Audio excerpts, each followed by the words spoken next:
Bueno, seguimos con el ciclo de violencia familiar, sobre todo enfocada en la prevención de la violencia.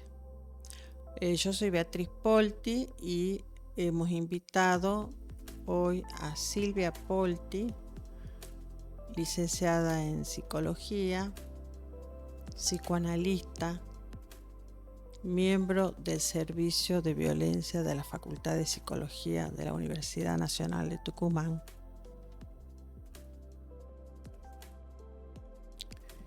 Y profesora a cargo de la Cátedra de Salud Pública de esa misma universidad. Bienvenida, Silvia. Muchas gracias, Beatriz. Gracias por venir. Buen día a toda la audiencia. Un gusto estar acá. Sí, yo quisiera, Silvia, si me puedes decir, ¿cuáles son los modos más frecuentes de violencia familiar? Sí, los modos más frecuentes de violencia familiar es justamente el de lo que venías hablando, el maltrato hacia niños, niñas y adolescentes, y la violencia hacia la mujer. Por supuesto, no quiere decir que son los únicos modos, pero sí los que se presentan con mucho más frecuencia. Y hablabas recién de los tipos de violencia, ¿no? De violencia física, sexual, emocional, económica, simbólica, el abandono o negligencia como violencia. Y otro aspecto a tener en cuenta muy importante es también el niño que es testigo de violencia, también está sufriendo violencia, ¿no? Aclaro esto porque a veces eso no se registra como violencia. Y un niño que está presenciando la violencia está tan afectado como el que sufre la violencia en forma directa, es otro modo de violencia emocional. Y vemos en el servicio de violencia familiar, muchas veces pasa mujeres que dicen que no se separan por los hijos, y ahí es donde tenemos que poner el acento en esa paradoja, que es que si hay una situación de violencia en la pareja, no se preserva a los hijos no separándose, ¿no? Es tener en cuenta que el estar presenciando una situación de violencia también es violento para los niños. Bueno, y también, como decíamos, a veces no se registra como violencia el abandono, la negligencia, que son situaciones de mucha violencia, sobre todo para niños pequeños, y de los cuales a veces hay signos evidentes. Sí, la violencia económico-financiera, ¿en qué consiste? La violencia económica también es bastante frecuente. Vemos, por ejemplo, un cuadro típico de relación de pareja en la que el hombre es el que sale a trabajar y de algún modo es el sostén económico de la familia, pero además insiste a veces en esto de que la mujer no salga a trabajar, de decirle que no lo haga, de no estimular ese aspecto, pero después termina en una situación de manipulación en la que les retasea el dinero, le saca en cara cualquier gasto por mínimo que sea, o le saca en cara el hecho de mantener la familia, o esto es utilizado de algún modo en un entramado de manipulación en que la mujer termina en una situación de aislamiento, que no puede salir, ni tener amigos, ni tener relación con la familia, ¿no? Entonces, la violencia económica es parte muchas veces de ese entramado así en que se va como generando ese aislamiento de la mujer. Por eso, bueno, muchas veces empezamos el trabajo con las mujeres que sufren violencia, con un trabajo justamente en los espacios terapéuticos, hacia la independencia emocional y la independencia económica, ¿no? Sí, sí, observamos mucho de que la mujer dice, bueno, pero si yo me separo, ¿qué voy a hacer? Hay amenazas muchas veces, bueno, pero esta casa es mía, yo me quedo con los chicos. Entonces hay una cantidad de cuestiones que la vamos a trabajar en profundidad sobre cómo, ¿no es cierto?, la mujer necesita mucho apoyo para poder dar ese paso, porque lógicamente una mujer que es maltratada va a sufrir una cantidad de deterioros, y lo conveniente es que ella pueda o separarse o tomar otra posición frente al maltrato, porque no corresponde, es ilegal y es muy deteriorante de la salud física y mental de la mujer. Ahora, otra preguntita. ¿Cómo detectamos, volvamos al caso de los niños, cómo detectamos que un niño sufre violencia, sufre maltrato en estas distintas formas que vamos explicando? Uh-huh. Bueno, hay indicadores que hay que poner en un contexto, porque no es una cuestión de matemática de causa-efecto lineal, sino que hay que poder ubicar esos indicadores en un contexto. Pero muchas veces el niño que se retrae, ¿sí? Se aísla, se retrae, está como más callado de lo habitual, no participa en la actividad colectiva, en la situación de la escuela o del club, o por el contrario, un niño que se manifiesta con una agresividad exacerbada. Son dos formas distintas, pero que son indicadores de que puede haber una situación de violencia. También los cambios en la conducta repentinos, ¿no? Un niño que viene, por ejemplo, que le va bien en la escuela y de pronto empieza a irle mal, hay cambios o también en el comportamiento en relación a los compañeros. Esos son indicadores a tener en cuenta. También el miedo, cuando empieza a aparecer el miedo o cuando no quiere volver a la casa, ¿no? Eso es muy frecuente en el abuso sexual también, ¿no? Sí, sí. El chico no quiere volver a la casa. Sí, y a veces el chico no se anima a hablar porque está amenazado. Pero a veces también el docente no quiere escucharlo al niño porque bueno, ya sale de su zona de comodidad, si tiene que hacer una denuncia, ¿no es cierto?, que es lo que corresponde. Sí, y eso es en relación al tema de qué hacer, ¿no? Porque hablamos de los indicadores. Bueno, esto muchas veces se puede detectar en el marco de la escuela, pero también en otros ámbitos o en otros familiares o en situaciones sociales. Es que esto hay que realizar alguna acción, ¿no? Por ejemplo, que puede ser, si es la escuela hay un gabinete, si no es un gabinete de la escuela hay un gabinete provincial itinerante también.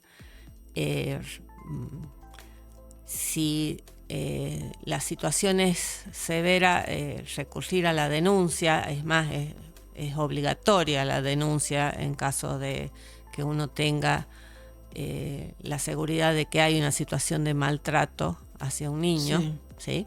Entonces eso está legalmente establecido, cuáles son las situaciones en que es obligatoria la denuncia. Ahora, si es una sospecha, no estamos seguros, bueno, esto, ¿no? Recurrir a un gabinete, recurrir a un asesoramiento profesional, legal también, ¿sí? Es tomar alguna acción, eso es importante, aun cuando solo sea una sospecha. Sí, es muy interesante lo que vos dices, Silvia. y el rol que tiene la escuela es fundamental. No es que la escuela va a ser, la maestra va a ser de trabajadora social, se va a ir a la casa. No, a la maestra lo que le corresponde es darlo a conocer a su superior, ¿no? Si la directora de la escuela no opera, no hace algún movimiento, entonces sí, la maestra puede saltar la vía jerárquica. Pero hay muchas instituciones que están trabajando muy bien y reciben la denuncia, porque estamos, ¿no es cierto?, nosotros ante la presunción de que el niño está corriendo un riesgo. Entonces no podemos dejar pasar la oportunidad de actuar. Bueno, sin entrar de que la ley 6.518 exige que cualquier persona que en el cumplimiento de sus funciones supiese o sospechase de que un niño es maltratado, debe hacer la denuncia. La oficina de violencia doméstica, conocida por la OBD, que está en tribunales, está trabajando muy bien en la recepción de las denuncias. Y tienen un equipo técnico multidisciplinario que van a entrevistar a la persona que va a denunciar y que inmediatamente lo van a trasladar a esa denuncia, la mayoría de las veces, a la fiscalía, ¿no es cierto? Que ya estamos hablando del fuero penal, donde tienen también sus equipos interdisciplinarios y donde tienen que operar para preservar la integridad del niño. Pero también hay casos que ellos lo derivan a la Dirección de Niñez, Adolescencia y Familia, que también está trabajando en el tema. Y bueno, ese equipo de la OBD evalúa si corresponde judicializarlo al tema o es un caso que podría trabajarlo desde otro punto de vista, ¿no es cierto? Ya, digamos, lo que puede ofrecer la Dirección de Niñez, Adolescencia y Familia, y evidentemente no se puede ser indiferente frente a esto, ¿no? La indiferencia es lo que hace que ese chico se deteriore y la indiferencia lleva a extremos como el caso de Ángel, que lo hemos comentado ya. Otra pregunta, la última. ¿Por qué es importante creerle al niño en los casos de violencia sexual, de abuso sexual? Bien. Bueno, quería agregar algo en relación a lo que estábamos hablando antes de ir a lo específico del abuso sexual, que es la importancia en sí de tener en cuenta las situaciones de violencia, ¿no? Y después vamos a hablar específicamente del abuso sexual, porque las situaciones de violencia sufridas por un niño en temprana edad dejan marcas que duran toda la vida de una persona en general, ¿sí? Entonces, ya Freud lo decía, que los primeros años de vida son determinantes para la estructuración del psiquismo. Y esto, en el caso de la violencia, puede ser devastador en ese psiquismo. Y también lo vemos en los adultos, ¿no? A esto, como muchas veces mujeres que sostienen vínculos en los que sufren violencia y no pueden encontrar un modo de salirse de eso, también han sufrido violencia en la infancia y hay como cierta reproducción de un patrón de violencia que se padece. Y lo vemos también en adultos que después se transforman en violentos, que han sufrido violencia en la infancia.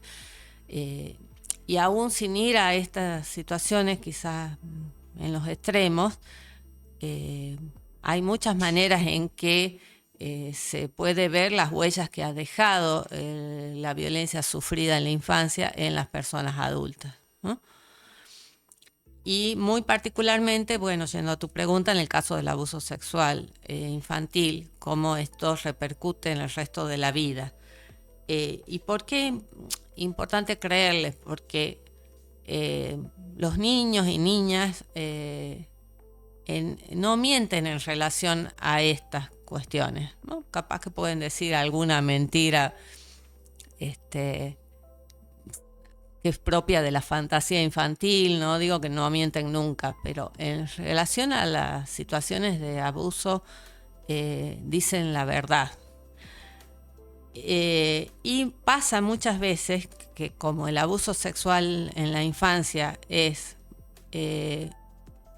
con mucha frecuencia del entorno familiar, de alguien del entorno familiar o cercano, también hay dentro de la misma familia una resistencia a creerle, una cierta negación por todo lo que implica, ¿no? Reconocer esa situación a nivel de la familia, ¿no? Entonces hay una tendencia a negar o a minimizar lo que el niño plantea y a veces no lo plantea, pero lo evidencia de distintas maneras y en los cambios de su comportamiento o en la negativa a querer ir a ciertos lugares y sin embargo, bueno, pasa mucho que hay esta negación familiar a reconocer esto y por ahí no se tiene en cuenta la importancia, ¿no? Esto que decimos, la gravedad, el efecto que tiene esto en el niño y que puede afectar el resto de su vida. Entonces bueno, poder priorizar el bienestar del niño, la niña, el adolescente, por sobre una supuesta armonía familiar que no es tal, ¿no? O mantener el statu quo, digamos, la situación a costa de lo que sea. Bueno, es advertir de la importancia de reconocer, de aceptar, de creerle, de hacer un lugar a eso, de recurrir a profesionales que puedan resolver esto a nivel legal y también la asistencia psicológica. Bueno, todos los movimientos que son necesarios en estos casos, pero que empiezan por este primer punto, que es creer y que es cuando aún en el caso en que no se lo diga, registrar el cambio, porque a veces son niños muy pequeños o que no se animan a hablar porque están amenazados, bueno, pero el familiar cercano puede registrar que algo le está pasando y ese es un primer punto, ¿no? Así como decíamos en la escuela, el registrar que algo está pasando y poder actuar en relación a esto. Bien, esto. Sí, bueno, a mí me parece que hay toda una cantidad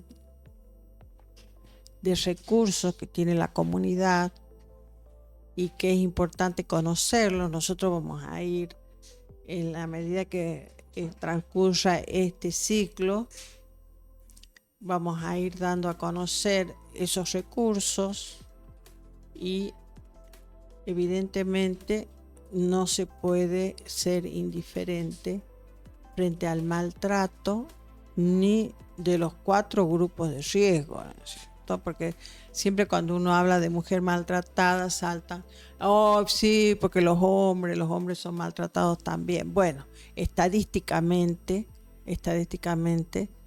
los grupos de riesgo son las mujeres, las niñas, niños y adolescentes, los ancianos y los discapacitados. Entonces en eso nos vamos a enfocar, aunque también, ¿no es cierto?, habrá algún caso de un hombre que sufre violencia y que también es atendido por instituciones, ¿no? No el caso nuestro, que estamos rebasados un poco en nuestra capacidad en el servicio de violencia de la Facultad de Psicología, que atendemos exclusivamente mujeres. En el próximo encuentro vamos a comentar sobre el tema de mujer maltratada. Uh-huh. Y les agradezco mucho que ustedes nos hayan seguido en esta disertación, en esta charla, y sería interesante que si hay preguntas, si hay sugerencias, ustedes puedan hacerlo, seguramente a través de Facebook o llamando a la radio o de alguna forma en que ustedes se puedan comunicar. Yo tengo un Facebook, Beatriz Elena Polti, en el que publico cosas relacionadas con la violencia y también con la literatura, que son las dos los intereses muy importantes para mí, ¿no? Así que muchas gracias, Silvia, por tu presencia. Gracias. En algún momento vamos a llamarte de nuevo, vas a ser otra vez invitada. Y nos despedimos entonces. Gracias. Hasta Buen pronto. día.